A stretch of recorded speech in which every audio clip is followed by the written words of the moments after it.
ഇങ്ങോട്ട് വരാൻ.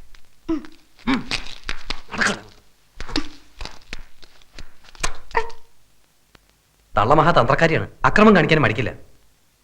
ആവശ്യം വരുമ്പോ വിളിക്കാം. പുറത്ത് കാത്തു നിന്നാ മതി.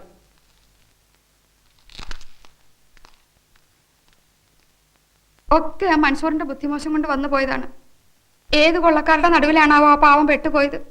അറിഞ്ഞിട്ടെന്ത് വിശേഷം? രക്ഷിക്കാൻ വഴിയുണ്ടോന്ന് നോക്കും. എന്നെ കൊണ്ടാവുന്നൊക്കെ ചെയ്യും. ആമിനത്താത്ത,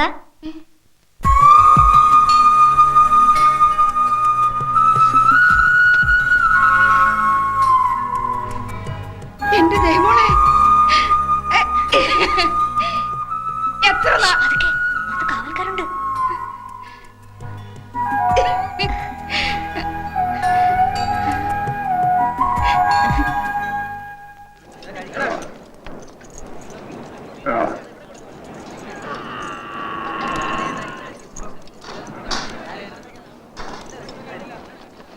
ബാഗ്ദാദിലേക്ക് പോകുന്നവർ, ബസ്രയിൽ നിന്നും വരുന്നവർ എല്ലാവരും നമ്മുടെ നാട്ടിലൂടെയാണ് കടന്നു പോകുന്നത്. സത്രങ്ങളോ വഴിയമ്പലങ്ങളോ ഇല്ല. ഭക്ഷണം കഴിച്ചു പോകട്ടെ. വിശക്കുന്നവൻ ആഹാരം കൊടുക്കുന്നത് പോലെ പുണ്യം മറ്റൊന്നില്ല.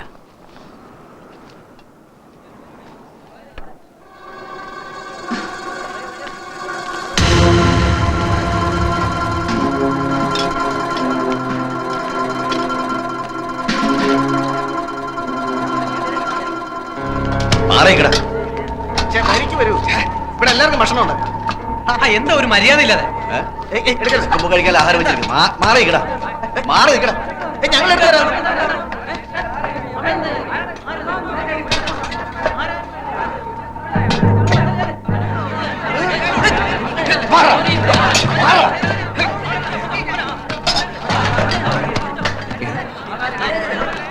അപകടമുണ്ട്. വേഗം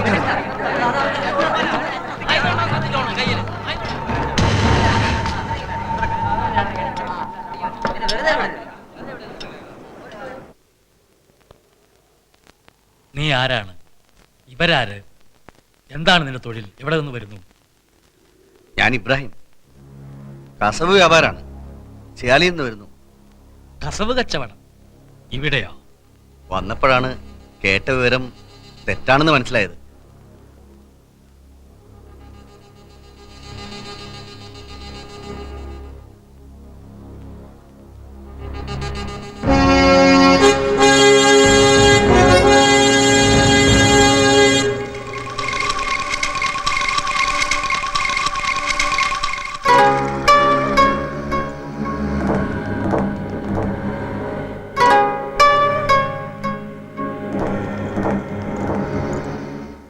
പ്രഭു, ഇവൻ പറഞ്ഞത് വെറും കളവാണ്.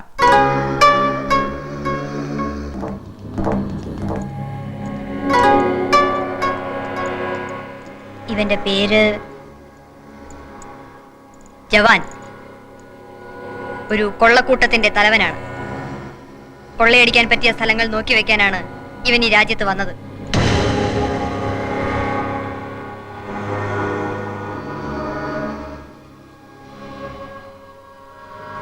ഇവന്റെ താവളം ഞാൻ കാണുന്നു. അവിടെ ക്രൂരമുഖമുള്ള ഒരു സ്ത്രീയെ ഞാൻ കാണുന്നു. കളവ് മുതലുകൾ കാണുന്നു. മന്ത്രമണൽ പറയുന്നത് ശരിയല്ലേ? സത്യം പറഞ്ഞില്ലെങ്കിൽ വേറെയും ശിക്ഷയുണ്ട്.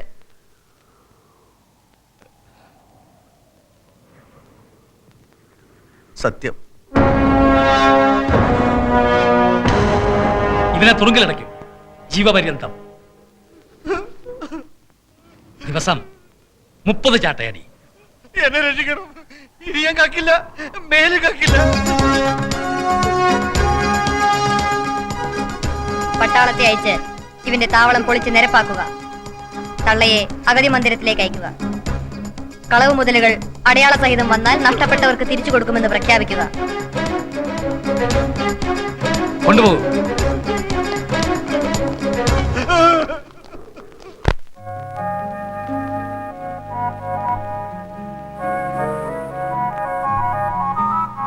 രാജകുമാരി ഇങ്ങോട്ട് എഴുന്നള്ളുന്നു. രാജകുമാരി ഇങ്ങോട്ട് എഴുന്നള്ളുന്നു. എന്തെങ്കിലും പറഞ്ഞ് ഒഴിവാക്കൂ. വേഗം അകത്തേക്ക് വിടരുത്.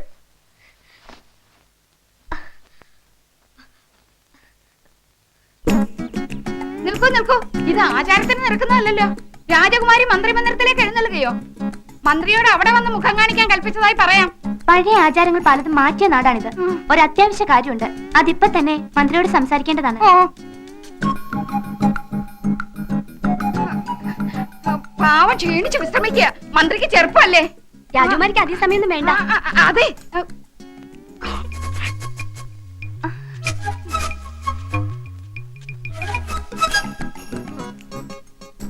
മന്ത്രമണൽ വായിക്കുന്ന വിദ്യ രാജകുമാരിക്ക് പഠിക്കണം എന്ന് ആഗ്രഹം. അത് പ്രയാസം. 10 വയസ്സ് തൊട്ട് പഠിക്കാൻ തുടങ്ങിയതാണ് ഞാൻ. ജപം, വ്രതം, ധ്യാനം, 9 കൊല്ലത്തെ അഭ്യാസം. ഇനിയും പൂർത്തിയായി എന്ന് പറഞ്ഞുകൂടാ. എന്നാലും പഠിക്കണമെന്ന് രാജകുമാരി.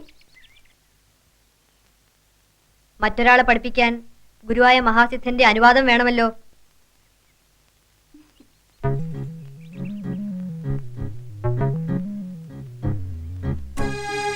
രാജകുമാരിയുടെ വിവാഹം എന്ന് നടക്കുമെന്ന് പറഞ്ഞു തരാമോ? കൊട്ടാരത്തിൽ പലർക്കും അറിയാൻ ആഗ്രഹമാണ്. രാജകുമാരി മറുപടിക്ക് കാത്തു നിൽക്കുന്നു. വിവാഹയോഗം അടുത്തൊന്നും ഞാൻ കാണുന്നില്ല.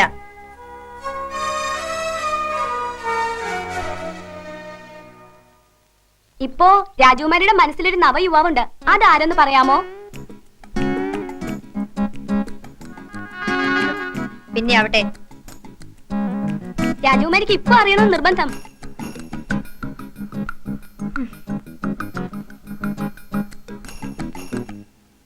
ഊരും പേരും അറിയാത്തവൻ. അവനെ പറ്റി ചിന്തിക്കരുത്. മോഹങ്ങൾ വളർത്തരുത്.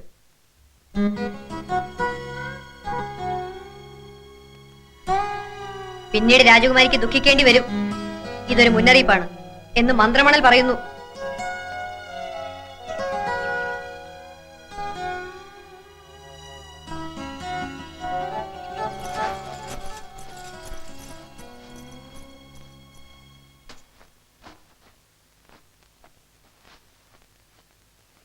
വിവാഹഘോഷം അടുത്ത് തന്നെ ഉണ്ടാവുമെന്ന ജോലിക്കാരുടെ ഇടയിലെ സംസാരം. എനിക്ക് വയ്യ. രക്ഷപ്പെടാൻ ഒരു വഴിയും കാണുന്നില്ല. ഞാൻ എന്ത് ചെയ്യും അമൃതാത്ത?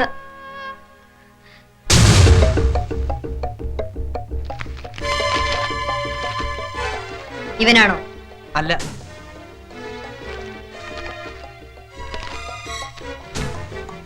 ഇവനോ? ഇവൻ തന്നെ ഉറപ്പ്. നല്ല പെൺകുട്ടികൾക്ക് 500 ദിനാർ വരെ തരുമെന്ന് പറഞ്ഞു. ഇവനാണ് റഷീദ്. അടിമക്കച്ചവടം നിരോധിച്ച നാടാണെന്ന് ഞാൻ പറഞ്ഞു. എന്നാലും ധനമോഹികൾ ഉണ്ടാവുമല്ലോ. അതവൻ അറിയാം. ഇനി നിങ്ങളുടെ തെരുവിൽ വരുമ്പോൾ കച്ചവടം നടത്താൻ പറ്റിയ ഒരാളുണ്ടെന്ന് പറഞ്ഞ് നേരെ ഇവിടെ വിവരം കൊടുത്താൽ മതി.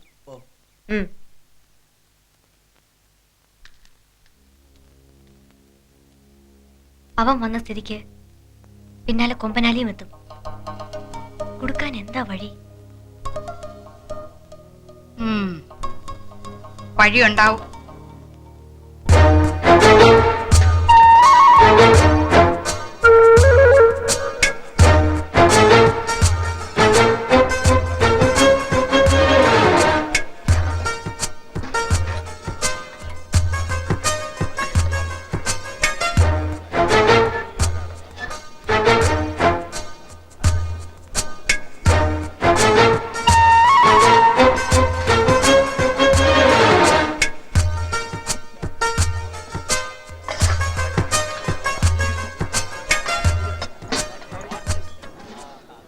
ഇതാണ് ആള്.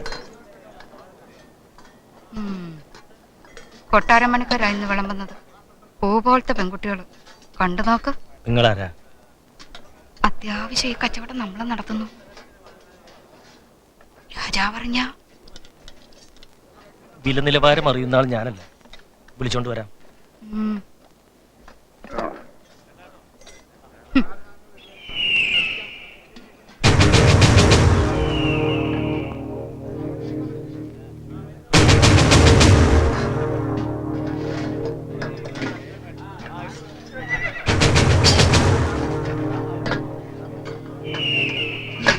വന്നേ.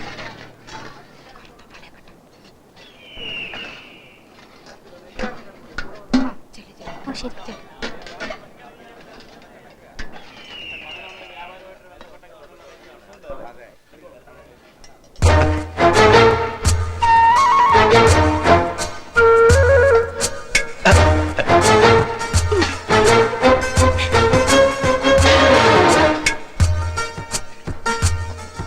എങ്ങനെയുണ്ട്?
നിങ്ങൾ ആരാണ്?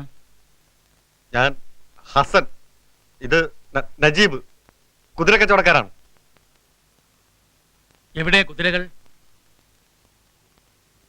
കൊണ്ടുവന്നൊക്കെ വിറ്റു.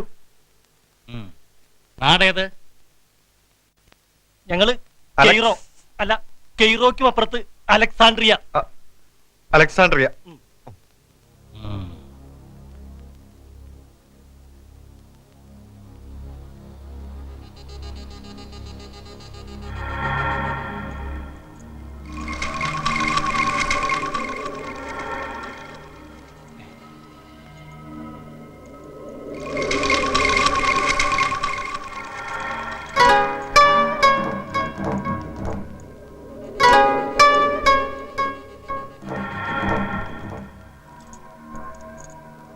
മഹാരാജാവേ, ഇവർ പറഞ്ഞത് അത്രയും കളവ്.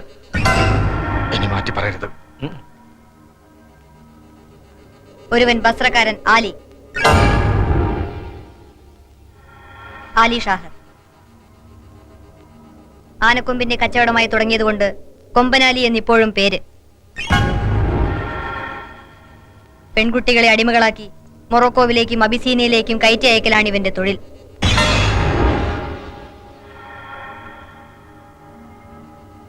ഇവന് വേണ്ടി പെൺകുട്ടികളെ തെരഞ്ഞു നടക്കുന്നതും ചതിയിൽപ്പെടുത്തുന്നതുമൊക്കെ ഈ കൂടെയുള്ളവനാണ്.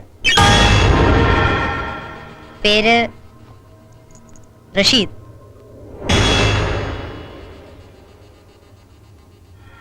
ഈ പറഞ്ഞതല്ലേ സത്യം?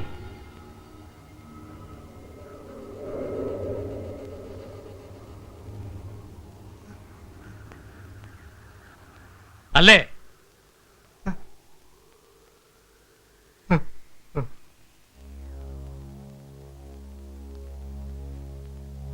മന്ത്രമണലിൽ ഇവന്റെ കോട്ട ഞാൻ കാണുന്നു.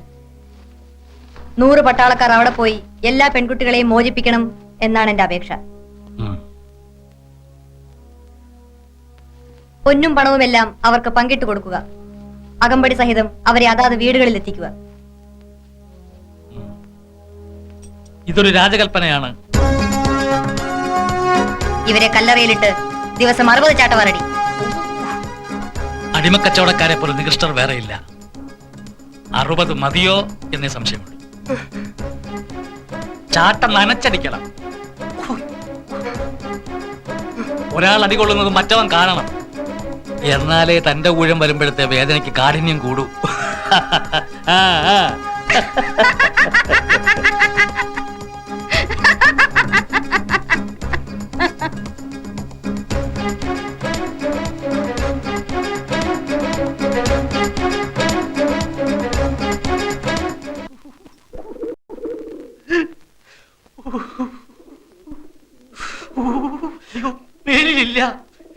മേലിലില്ല. ചാക്ക് കണക്കിന് പണം തന്നാലും ഈ പണിക്ക് ഞാനില്ല. ഇന്നത്തെ അടി കൂടി കൊണ്ടു കഴിഞ്ഞാ എന്റെ പ്രാണം പോവും.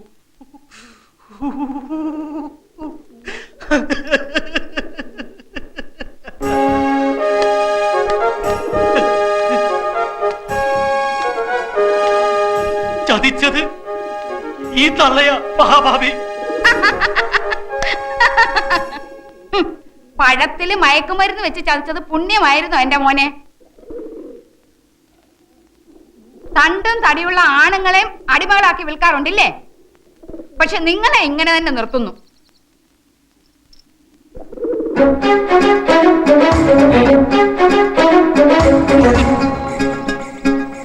സൗകര്യങ്ങളൊക്കെ ഇല്ലേ ആലിഷാഹൻ?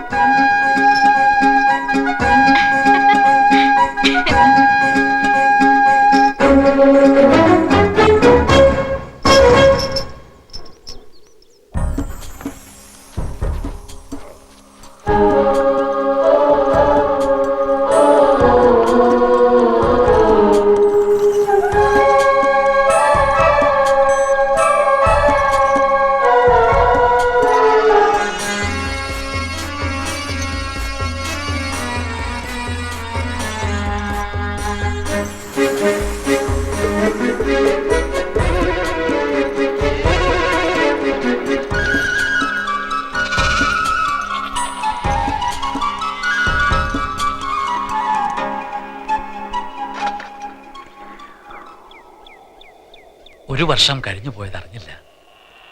പ്രജകളൊക്കെ സംതൃപ്തർ.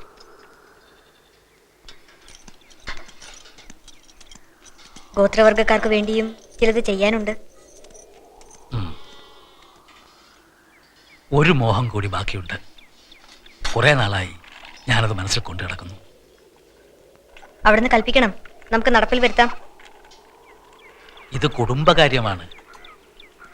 അടുത്ത അവകാശിയെ പ്രഖ്യാപിക്കണം. പിന്നെ വായന, ഗ്രന്ഥരചന എനിക്ക് സ്വൈരമായിട്ടിരിക്കണം.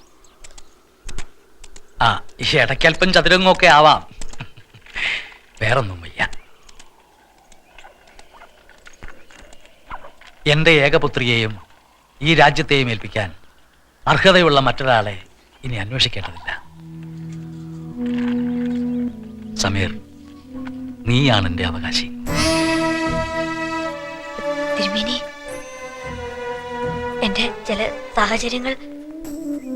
വംശം, കുടുംബം, പാരമ്പര്യം ഒന്നും എനിക്ക് അന്വേഷിക്കേണ്ടതില്ല. രാജകുമാരിക്കും അതിൽപരം മറ്റൊരാഗ്രഹമില്ല. കണ്ടപ്പോഴേ അവൾ അനുരാഗ വിവശയായി എന്ന് രാജ്ഞി എന്നോട് പറഞ്ഞു. വിവാഹകാര്യം ഞാൻ സംസാരിക്കാത്തതിൽ അന്തഃപുരം കുറച്ച് അസ്വസ്ഥമാണ്. ഇനിയും നീട്ടിക്കൊണ്ടു പോയാൽ അത് കലഹം തന്നെയായി മാറും. സ്ത്രീഹൃദയത്തെ പറ്റി ഹത്തീം തായി പറഞ്ഞ വരികളുണ്ടല്ലോ. മുഹാവിയായെ അഭിസംബോധന ചെയ്യുന്ന വരികൾ ഓർമ്മ വരുന്നില്ല.